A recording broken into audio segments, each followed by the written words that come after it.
រឿងពួកឆាបកីភិក្ខុប្រឡំយកសាមណេររបស់ភិក្ខុជាថេរៈមួយរឿងកន្តកៈសាមណេរប្រទុះភិក្ខុនៃឈ្មោះកន្តកីមួយរឿងព្រះសម្ពុទ្ធទ្រង់ហាមភិក្ខុឲ្យបំពុះបណ្ឌកៈមួយរឿងទ្រង់ហាមមិនឲ្យបំពុះមនុស្សដែលលួចសង្វាសមួយរឿងទ្រង់ហាមមិនឲ្យបំពុះភិក្ខុដែលរត់ទៅចូលពួកទេរថីមួយរឿងទ្រង់ហាមមិនឲ្យបំពុះសត្វទេរឆានដោយហេតុអហិនិមកបួសក្នុងសំណាក់ភិក្ខុមួយរឿងទ្រង់ហាមមិនឲ្យបំពុះមនុស្សដែលសម្លាប់ម្ដាយមួយរឿងទ្រង់ហាមមិនឲ្យបំពុះមនុស្សដែលសម្លាប់ឪពុកមួយរឿងទ្រង់ហាមមិនឲ្យបំពុះមនុស្សដែលសម្លាប់ព្រះអរហន្តមួយរឿងទ្រង់ហាមមិនឲ្យបំពុះមនុស្សដែលប្រទុះភិក្ខុនៃមួយរឿងទ្រង់ហាមមិនឲ្យបំពុះបុគ្គលដែលបំបែកសង្ឃមួយរឿងទ្រង់ហាមមិនឲ្យបំពុះបុគ្គលដែលធ្វើព្រះលោហិតឲ្យពោពងឡើងមួយរឿងទ្រង់ហាមមិនឲ្យបំពុះមនុស្សជាឧបតោភ្ជញ្ជនកៈមួយរឿងទ្រង់ហាមមិនឲ្យឧបសម្បទាដល់បុគ្គលគ្មានឧបជាមួយរឿងទ្រង់ហាមមិនឲ្យយកសង្ឃជាឧបជាមួយរឿងទ្រង់ហាមមិនឲ្យយកគណៈជាឧបជាមួយរឿងទ្រង់ហាមមិនឲ្យយកបណ្ឌកៈជាឧបជាមួយរឿងទ្រង់ហាមមិនឲ្យយកឧបសម្បទាដល់កុលបុត្រគ្មានបាតមួយរឿងទ្រង់ហាមមិនឲ្យឧបសម្បទាដល់កុលបុត្រគ្មានជីវរមួយរឿងទ្រង់ហាមមិនឲ្យឧបសម្បទាដល់កុលបុត្រគ្មានបាតគ្មានជីវរទាំងពីរយ៉ាងនេះមួយរឿងទ្រង់ហាមមិនឲ្យឧបសម្បទាដល់បុគ្គលដែលខ្ចីបាតគេមួយរឿងទ្រង់ហាមមិនឲ្យឧបសម្បទាដល់បុគ្គលដែលខ្ចីជីវរគេមួយរឿងទ្រង់ហាមមិនឲ្យឧបសម្បទាដល់បុគ្គលដែលខ្ចីទាំងបាតទាំងជីវរគេមួយរឿងទ្រង់ហាមមិនឲ្យបំពុះមនុស្សកំបុតដៃមួយរឿងទ្រង់ហាមមិនឲ្យបំពុះមនុស្សកំបុតជើងមួយរឿងទ្រង់ហាមមិនឲ្យបំពុះមនុស្សកំបុតទាំងដៃទាំងជើងមួយរឿងទ្រង់ហាមមិនឲ្យបំពុះមនុស្សកំបុតត្រចៀកមួយ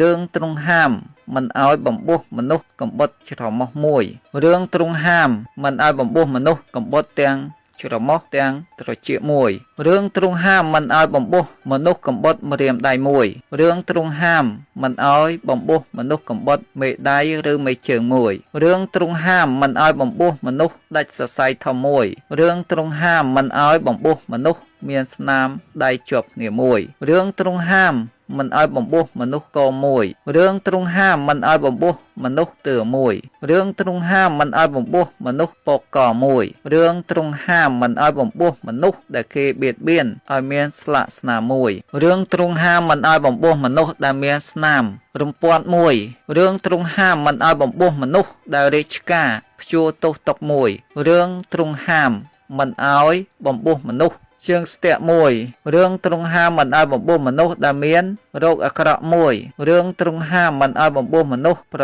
ទុះបរិស័ទមួយរឿងទ្រង់ហាមមិនឲ្យបំពុះមនុស្សទៅនឹងខ្វាក់ឬខ្វាក់ម្ខាងមួយរឿងទ្រង់ហាមមិនឲ្យបំពុះមនុស្សកងែងកងង់ដៃជើងមួយរឿងទ្រង់ហាមមិនឲ្យបំពុះមនុស្សចោកមួយរឿងទ្រង់ហាមមិនឲ្យបំពុះមនុស្សដែលស្លាប់មួយចំហៀងខ្លួនមួយរឿងទ្រង់ហាមមិនឲ្យបំពុះមនុស្សខ្វិនមួយរឿងទ្រង់ហាមមិនឲ្យបំពុះមនុស្សចាស់ក្រមគ្រាមួយរឿងទ្រង់ហាមមិនឲ្យបំពុះមនុស្សខ្វាក់ពីកំណើតឬខ្វាក់ទាំងពីរខាងមួយរឿងទ្រង់ហាមមិនឲ្យបំពុះមនុស្សកមួយរឿងទ្រង់ហាមមិនឲ្យបំពុះមនុស្សថ្លង់មួយរឿងទ្រង់ហាមមិនឲ្យបំពុះមនុស្សទាំងខ្វាក់ពីកំណើតទាំងកមួយមិនឲ្យបំពុះមនុស្សទាំងខ្វាក់ពីកំណើតទាំងថ្លង់មួយមិនឲ្យបំពុះមនុស្សទាំងកទាំងថ្លង់មួយមិនឲ្យបំពុះមនុស្សទាំងខ្វាក់ពីកំណើតទាំងកទាំងថ្លង់មួយរឿងទ្រង់ហាមមិនឲ្យនិស័យដល់ពួកភិក្ខុអាឡជីមួយរឿងទ្រង់ហាមមិនឲ្យនៅអាស្រ័យនឹងពួកភិក្ខុអាឡជីមួយ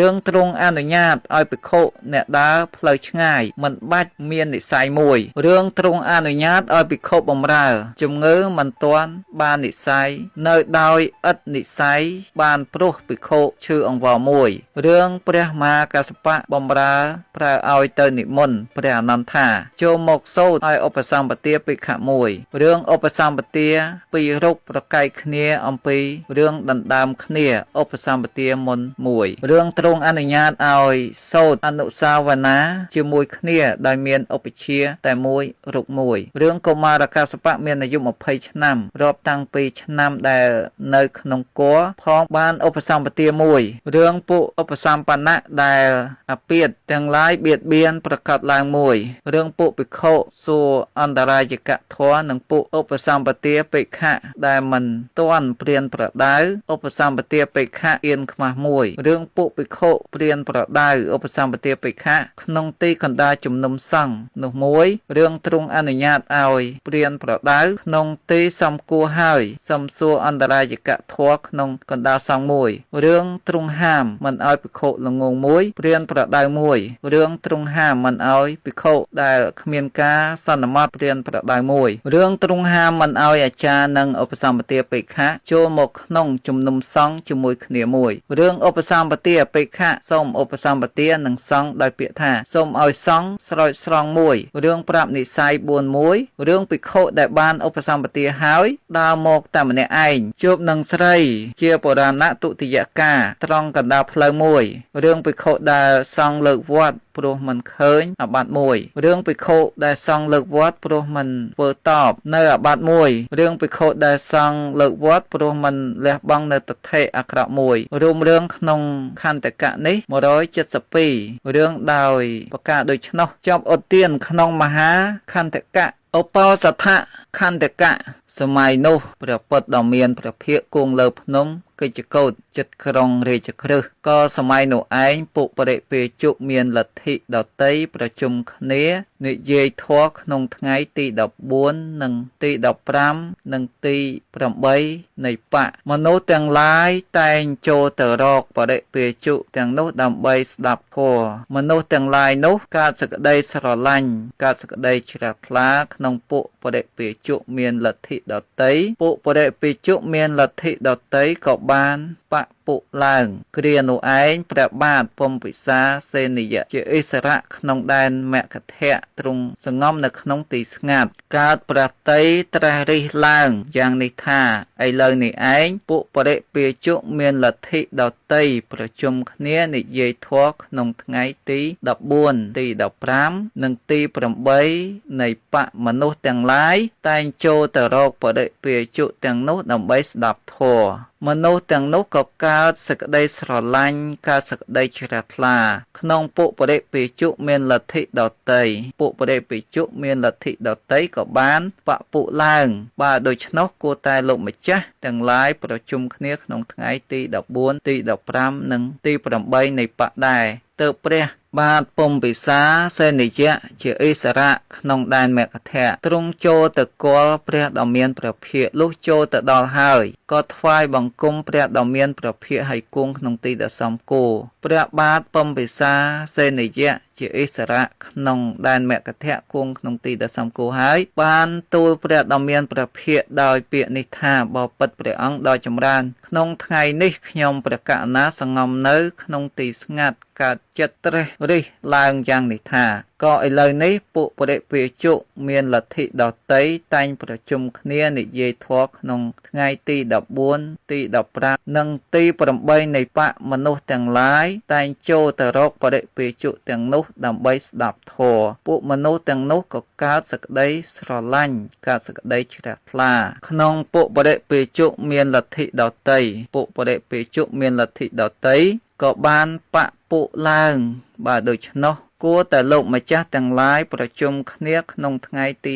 14ទី15និងទី8នៃបកដែរសូមទ្រង់ព្រះមេត្តាប្រោសខ្ញុំព្រះអង្គសូមទ្រង់អនុញ្ញាតបបិទ្ធព្រះអង្គដ៏ចម្រើនលោកម្ចាស់ទាំងឡាយត្រូវតែប្រជុំគ្នាក្នុងថ្ងៃទី14ទី15ទី8នៃបកគ្រានោះឯងព្រះដ៏មានព្រះភិក្ខញ៉ាំងព្រះបាទពំពិសាសេនិយៈជាឥស្សរៈក្នុងដែនមគធៈឲ្យយល់ច្បាស់ឲ្យប្រតិបត្តិល្អឲ្យអាចហ៊ានឲ្យរីករាយដោយធម្មិកថាលំដាប់នោះព្រះបាទពំពិសាសេនិយៈជាឥស្សរៈក្នុងដែនមគធៈដែលព្រះដ៏មានព្រះភិក្ខឲ្យយល់ច្បាស់ឲ្យប្រតិបត្តិល្អ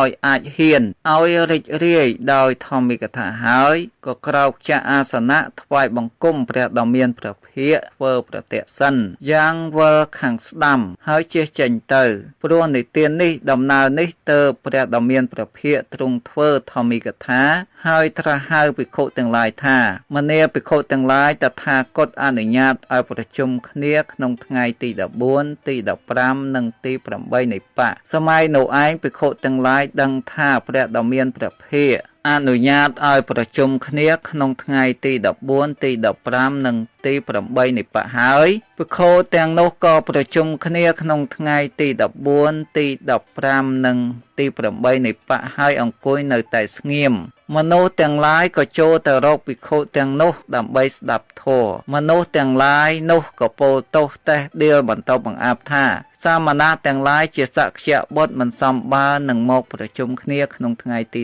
14ទី15និងទី8នៃបៈហើយអង្គុយនៅតែស្ងៀមដូចជាជ្រុកធាត់ដូច្នោះសោះគួរតែលោកទាំងឡាយប្រជុំគ្នាហើយនិយាយធម៌ភិក្ខុទាំងឡាយបានលើពាក្យមនុស្សទាំងឡាយនោះពោលទោសតេះដៀលបន្តបង្អាប់ហើយទើបភិក្ខុទាំងឡាយនេះក្រាបទូលដំណើរនោះចំពោះព្រះដ៏មានព្រះភិក្ខព្រោះនៃទាននេះដំណើរនេះទើបព្រះដ៏មានព្រះភិក្ខទ្រង់ធ្វើធម្មិកថាហើយត្រាស់ហៅភិក្ខុទាំងឡាយថាមនាភិក្ខុទាំងឡាយតថាគតអនុញ្ញាតឲ្យភិក្ខុប្រជុំគ្នានិយាយធម៌ក្នុងថ្ងៃទី14ទី15និងទី8នៃបៈលំដាប់នោះព្រះដ៏មានព្រះភិក្ខទ្រង់សង្ងំក្នុងទីស្ងាត់កើតព្រះតីត្រាស់រិះឡើងយ៉ាងនេះថាបើដូច្នោះមានតែតថាគតអនុញ្ញាតសិក្ខាបទទាំងឡាយនោះដែលតថាគតបញ្ញត្តិឲ្យដល់ភិក្ខុទាំងឡាយឲ្យជាបាតមោគទេសដល់ពួកភិក្ខុទាំងនោះបាតមោគទេសនោះនឹងបានជាឧបោសថកម្មដល់ភិក្ខុទាំងឡាយនោះព្រោះនៃទាននេះដំណើរនេះទៅព្រះដ៏មានព្រះភិក្ខចេញចាក់ទីសង្ងំក្នុងពេលថ្ងៃរសៀលទ្រង់ធ្វើធម្មិកថាហើយត្រាស់ហៅភិក្ខុទាំងឡាយថាមនាភិក្ខុទាំងឡាយក្នុងថ្ងៃនេះតថាគតសង្ងំនៅក្នុងទីស្ងាត់កើតចិត្តត្រេះរិះឡើងយ៉ាងនេះថាបើដូច្នោះមានតែតថាគតអនុញ្ញាតសិក្ខាបទទាំងឡាយនេះដែលតថាគតបញ្ញត្តិដល់ភិក្ខុទាំងឡាយឲ្យជាបាតមោគទេសដល់ភិក្ខុទាំងឡាយនោះបាតមោគទេសនោះនឹងជាឧបោសថកម្មរបស់ភិក្ខុទាំងឡាយនោះមនាភិក្ខុទាំងឡាយតថាគតអនុញ្ញាតឲ្យភិក្ខុសម្ដែងនៅបាតមោគមនាភិក្ខុទាំងឡាយត្រូវភិក្ខុសម្ដែងយ៉ាងនេះគឺភិក្ខុដែលឆ្លៀសប្រតិពលត្រូវផ្ទៀងសង្ឃថាបបិទ្ធព្រះសង្ឃដ៏ចម្រើនសូមសង្ឃស្ដាប់ខ្ញុំបើកម្មមានកាលគួរដល់សង្ឃហើយសង្ឃគួរធ្វើឧបោសថគួរសម្ដែងនៅបាតមោគបព្វកិច្ចរបស់សង្ឃដូចម្ដេចបបិទ្ធលោកដ៏មានអាយុទាំងឡាយចូលលោកទាំងឡាយប្រាប់សេចក្តីបរិសុទ្ធខ្ញុំនឹងសម្ដែងនៅបាតមោគយើងទាំងឡាយដែលមាននៅទាំងអស់គ្នាចូលប្រងស្ដាប់យកចិត្តទុកដាក់ក្នុងបាលីនេះលោកអង្គណាមានអាបត្តិត្រូវលោកអង្គនោះប្រាប់កាលបើមិនមានអាបត្តិទេត្រូវនៅឲ្យស្ងៀមខ្ញុំនឹងសម្គាល់លោកដ៏មានអាយុទាំងឡាយថាជាបុគ្គលបរិសុទ្ធដោយភាវៈស្ងៀមដូចជាបុគ្គលត្រូវគេសួរបញ្ហាចំពោះរូបម្នាក់ដែលដោះស្រាយយ៉ាងណាមិញពាក្យដែលខ្ញុំប្រកាសឲ្យដឹងអស់វរៈជាគម្រប់3ដងយ៉ាងនេះក្នុងបរិស័ទមានភាពយ៉ាងនេះក៏ដូចឆោះដែរភិក្ខុណាមួយកាលដែលខ្ញុំប្រកាសឲ្យដឹងអស់វរៈជាគម្រប់3ដងទើបរលឹកឃើញតែមិនប្រាប់អាបត្តិដែលមានភិក្ខុនោះត្រូវសមបជានមុសាវាទៈបបិទ្ធលោកដ៏មានអាយុទាំងឡាយឯ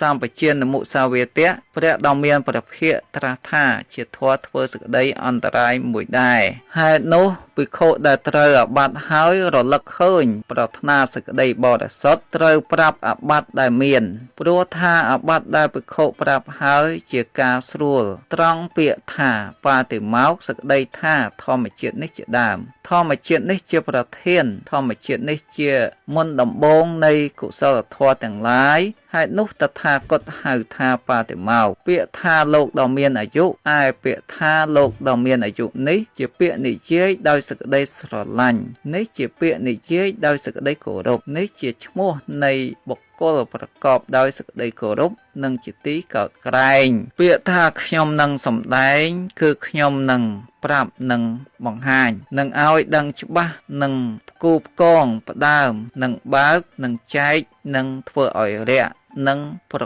កាសឬផ្ទៀងពាក្យថាបាលីនោះតថាគតសំដៅយកបតិមោក្ខពាក្យថាយើងទាំងឡាយដែលមាននៅទាំងអស់គ្នាគឺភិក្ខុជាថេរៈក្តីភិក្ខុខ្ចីវសាក្តីភិក្ខុជាកណ្ដាលក្តីទាំងអំបាលមានក្នុងបរិស័ទនោះតថាគតហៅភិក្ខុទាំងឡាយនោះថាយើងទាំងឡាយដែលមាននៅទាំងអស់គ្នាពាក្យថាចូលប្រុងស្ដាប់គឺយើងចូលធ្វើឲ្យជាប្រយោជន៍ធ្វើទុកក្នុងចិត្តផ្ចិតផ្ចង់នៅបតិមោក្ខទាំងអស់ដោយចិត្តពាក្យថាយកចិត្តទុកដាក់គឺយើងចូលមានចិត្តមានអារម្មណ៍តែមួយមានចិត្តមិនរវើរវាយមានចិត្តមិនរាយមាយហើយពិចារណាបតិមោក្ខនោះពាក្យថាលោកអង្គណាមានអាបត្តិគឺភិក្ខុថេរៈឬភិក្ខុខ្ចី